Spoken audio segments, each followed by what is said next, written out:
बिस्मिल्लाहिर्रहमानिर्रहीम। अस्सलाम वालेकुम नाज़रीन, आप यूट्यूब चैनल देख रहे हैं। मैं इमरान खान हूँ। काबीना जिस तरीके से बनाई गई है, अब बिल्ली थैले से बाहर आ रही है और चीज़ें नज़र आना शुरू हो गई हैं। मियां नवाज शरीफ साहब ने फ़ौज से जो बदला लेने का ऐलान किया था और जो वो अपनी निजी महफिलों में कहते रहे हैं, हमदुल्ला मुहिब से मुलाकात हो या कुछ गैर मुल्कियों से उनकी मुलाकातें हों, वो पाकिस्तान की फ़ौज के ऊपर बहुत तनकीद करते रहे हैं।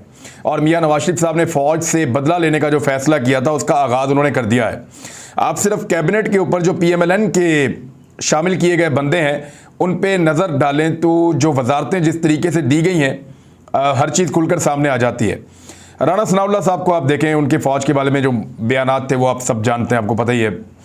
जावेद लतीफ़, उनके ऊपर एक केस भी इसलिए बना कि वो पाकिस्तान टूटने की बात कर रहे थे, उनके ऊपर ट्रीज़न का मुकदमा बना हुआ है। और जावेद लतीफ़ कितना पाकिस्तानी इदारों के ख़िलाफ़ बोलते रहे हैं ये भी आप सब जानते हैं। उनको भी वफाकी वज़ीर बनाया गया है। ख्वाजा आसिफ को वफाकी वज़ीर दिफा बनाया गया है। ख्वाजा आसिफ वो शख्सियत हैं जिन्होंने कौम के बच्चों को ये बताया कि माशरत उलूम की किताब में जो लिखा हुआ है कि 1965 और 1971 की जंग में पाक फ़ौज ने बड़ी बहादुरी से अपने से कई गुना बड़े दुश्मन का मुकाबला किया था। ना सिर्फ मुकाबला किया था बल्कि उनको सबक सिखाया था। ख्वाजा आसिफ साहब ने यह बताया कौम को कि वो झूठ है।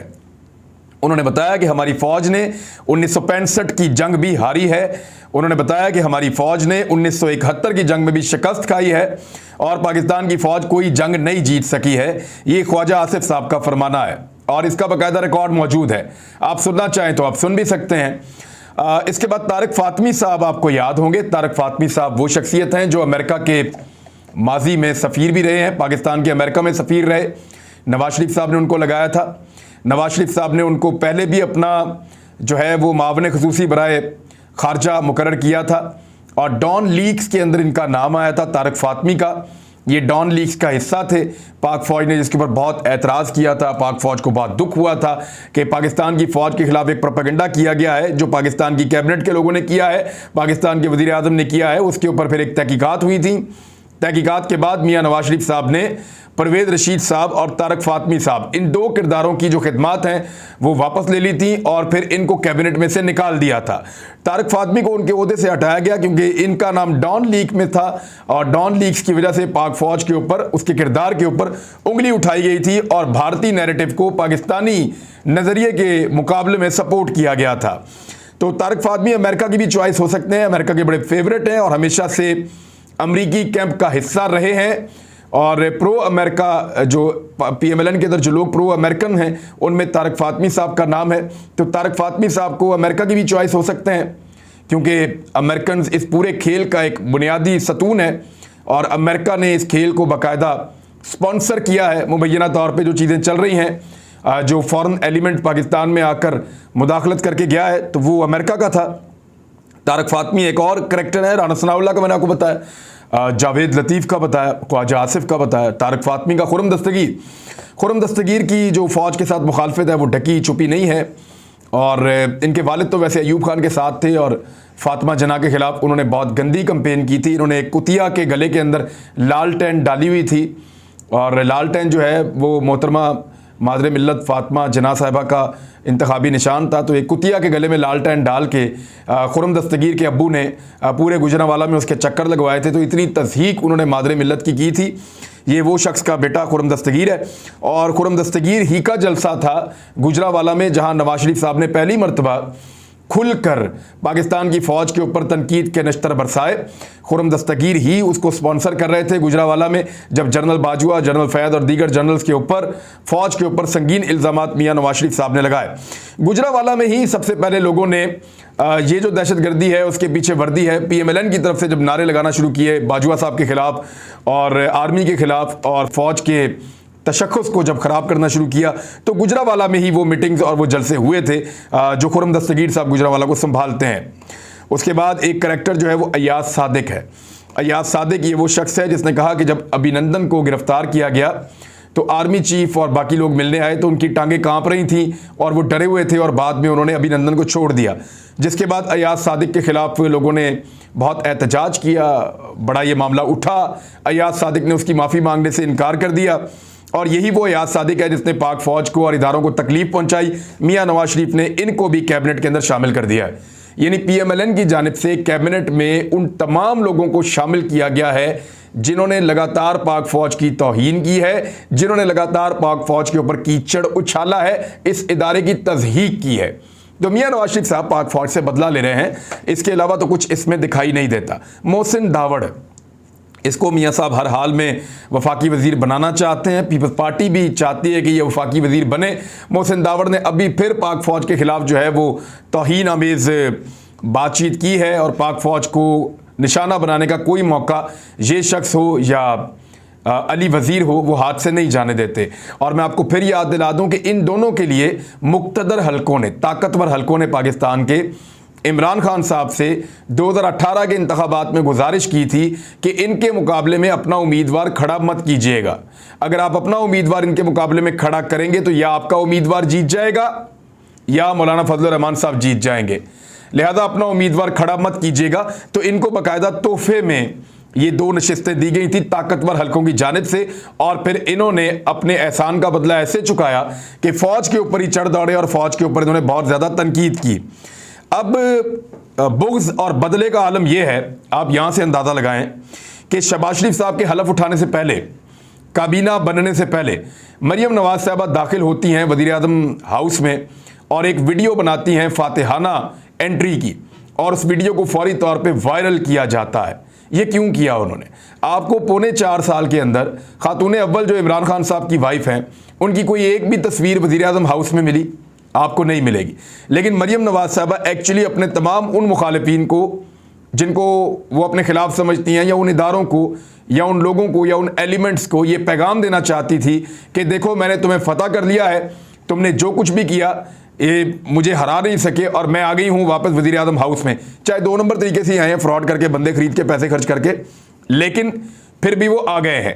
तो मरियम नवाज साहिबा ने उनसे बदला लिया और ये वो पैगाम जिनके लिए था उन तक वो पहुंच गया था। और उसके रद्द-ए-अमल के तौर पे फिर उसके बाद आपने देखा कि जो एक्स सर्विसमैन हैं, जो हाजिर ड्यूटी फौजी हैं, वो तो बहुत बहुत ज़्यादा ऑर्गेनाइज्ड होते हैं। वो कभी भी अपनी ओपिनियन को इस तरह जाहिर नहीं कर सकते। वो अंदर कुछ भी सोचते रहें, लेकिन वो फोर्स के साथ बहुत कमिटेड होते हैं। उनकी कमिटमेंट इतनी ज़्यादा होती है कि वो हर ऑर्डर को फॉलो करते हैं। लेकिन जो रिटायर फौजी हैं उनके पास तो जज्बात होते हैं और वो बयान भी कर सकते हैं। तो उन्होंने अपने जज्बात को बयान भी किया बाद में इस सारे हवाले से। अब इस वक्त जो है 2 बड़े अहम मामलात हैं जिनके ऊपर काम किया जा रहा है। पहले तो वो मैं आपको बता देता हूँ। नंबर 1, बैरूनी साजिश वाला जो खत है उसके मामले को दबाने की पूरी कोशिश की जा रही है। कैसे, अभी बताता हूँ।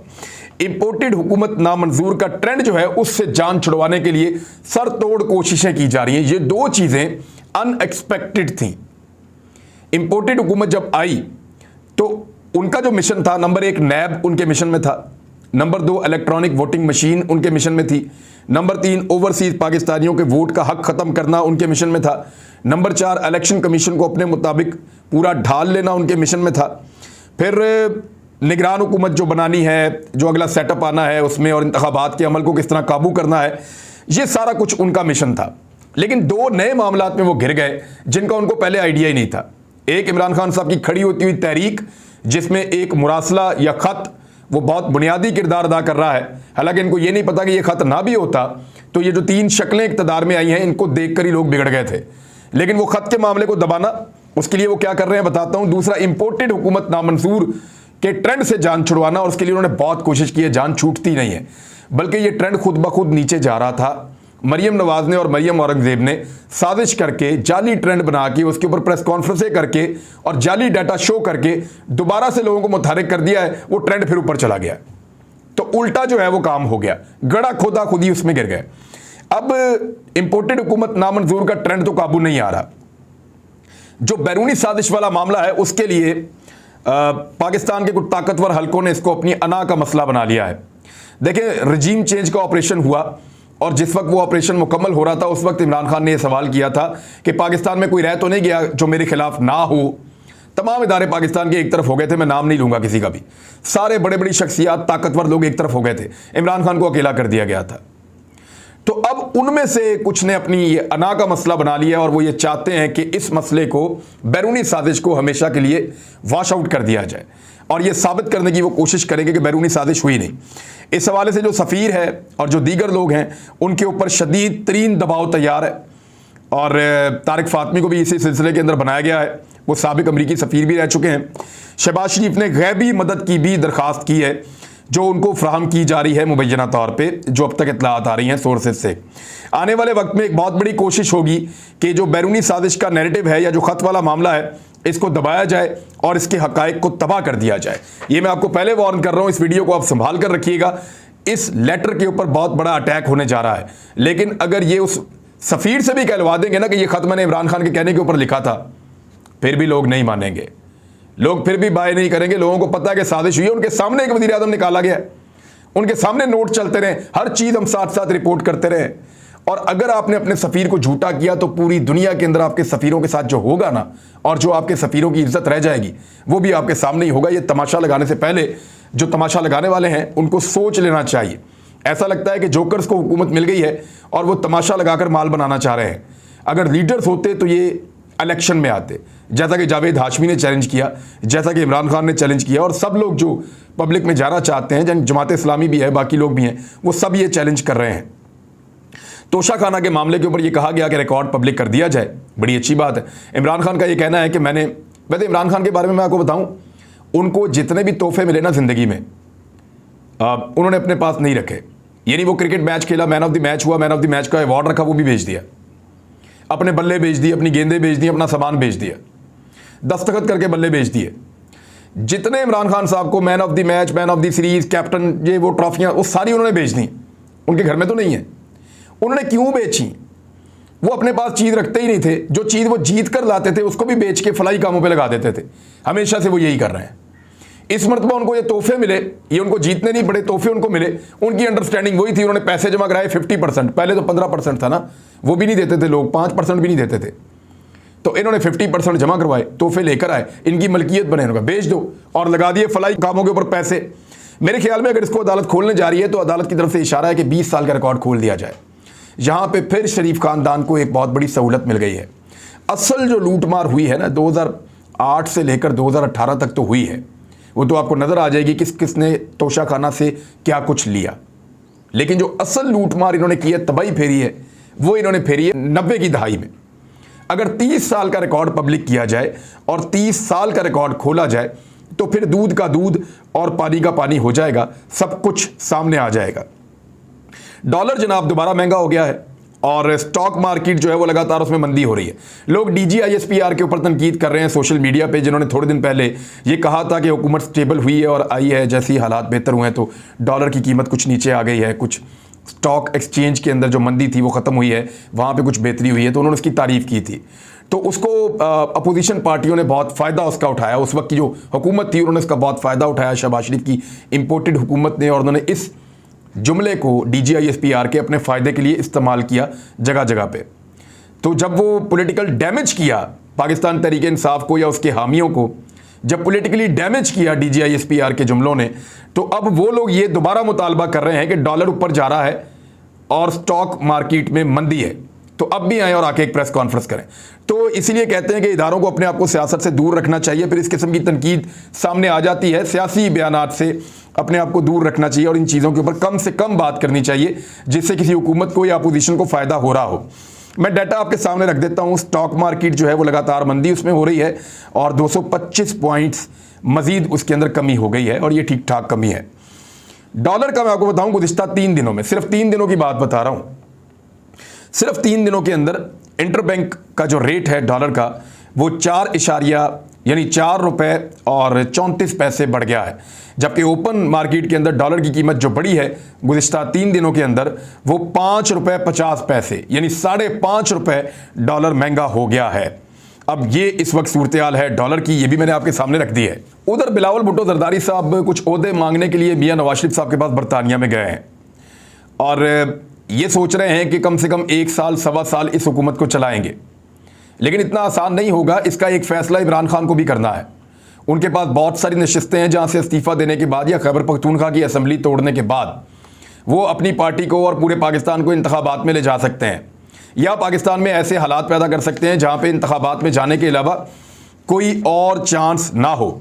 इंतखाबात की आवाज़ लगातार बढ़ती चली जा रही है। बिलावल ओहदे मांगने के लिए मियां नवाज शरीफ के पास गए हैं वो गवर्नरशिप मांग रहे हैं, वो सदारत का ओहदा मांग रहे हैं, वो चेयरमैन सेनेट का ओहदा मांग रहे हैं, खुद वो वजीर खारजा के उम्मीदवार हैं।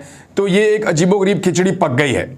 नवाज शरीफ साहब अपनी गेम कर रहे हैं, वो फौज से बदला ले रहे हैं, फौज को सबक सिखाने के लिए इकदाम उठा रहे हैं। दूसरी जानिब बिलावल जो हैं वो अपनी सियासत को देख रहे हैं और पंजाब में और वफाक में ज़्यादा से ज़्यादा गेन करना चाहते हैं। और उधर दादू में गरीब लोगों के घर 11 घंटे तक जलते रहे और उनकी अपनी जो कभी ऐसा हुआ कि बिलावल के काफिले में चलने वाली एम्बुलेंस ख़राब हो जाए या फायर ब्रिगेड ख़राब हो जाए। दादू में ख़राब हो गई थी, 9 बच्चे जल के जाँ बहक हो गए हैं, कितने सारे लोग ज़ख्मी हुए हैं, कितने ही घर जो हैं वो तबाह हो गए हैं। एक ऐसी आग लगी है जिसने इंसानियत को झुलसा कर रख दिया है। वहाँ पे भुट्टो जिंदा है, किसी और इलाके से जो है वो पहुँच नहीं सकी फायर ब्रिगेड, मकामी फायर ब्रिगेड ख़राब थी। ये है सिंध हुकूमत की कारकर्दगी पिछले 14 साल की। तनकीद करते हैं कि इमरान खान को इसलिए हटाया कि कारकर्दगी नहीं थी, हालांकि 4 साल भी हुकूमत नहीं की। खुद 14 साल से सिंध में बच्चे जल के मर रहे हैं, आग बुझाने का बंदोबस्त नहीं है। यह है औकात सिंध हुकूमत की और बिलावल भुट्टो जरदारी और उनकी पॉलिटिक्स की। अपने एम्बुलेंस के अंदर, अपनी फायर ब्रिगेड के अंदर हर चीज अप टू डेट रहती है जो इनके काफिले में इनके साथ चलती है। हर चीज को कंट्रोल में रखते हैं। अपनी जान बहुत कीमती है। गरीबों के बच्चे जल जल के मरते रहे, माओ ने अपने जले हुए बच्चे अपने सीने से लगाए हुए, उनकी तस्वीर देख के दिल फट जाता है। लेकिन इनको गैरत ही नहीं है। लानत जो है वो एक छोटा लफ्ज करार दिया जा रहा है इस सारे इंसिडेंट के लिए। सिंध में शायद सिर्फ भुट्टो को जिंदा रहने का हक है, या भुट्टो की नस्लों को, जरदारी की नस्लों को जिंदा रहने का हक है, या उनके हवारियों को जिंदा रहने का हक है। बाकी किसी को भी जिंदा रहने का हक नहीं है। जिंदगी एक दाव है, जिसका लगा हुआ है और जिसका नहीं लगा उसकी किसी वक्त भी शाम हो जाएगी। ये वाला जो भुट्टो है ना, बिलावल भुट्टो जरदारी, भुट्टो तो है नहीं, बिलावल जरदारी, ये वाला बिलावल जरदारी मांगने गया है नवाज शरीफ से, ज़िया-उल हक के बेटे से इक्तदार में हिस्सा। करो पाकिस्तान के बकिए उधेड़ो, इसको निकालो अपना अपना हिस्सा। सारे गरीब तो जल के मरने के लिए है। अब तक के लिए इतना ही। अपना ख्याल रखिएगा, अपने चैनल का भी। अल्लाह हाफिज़।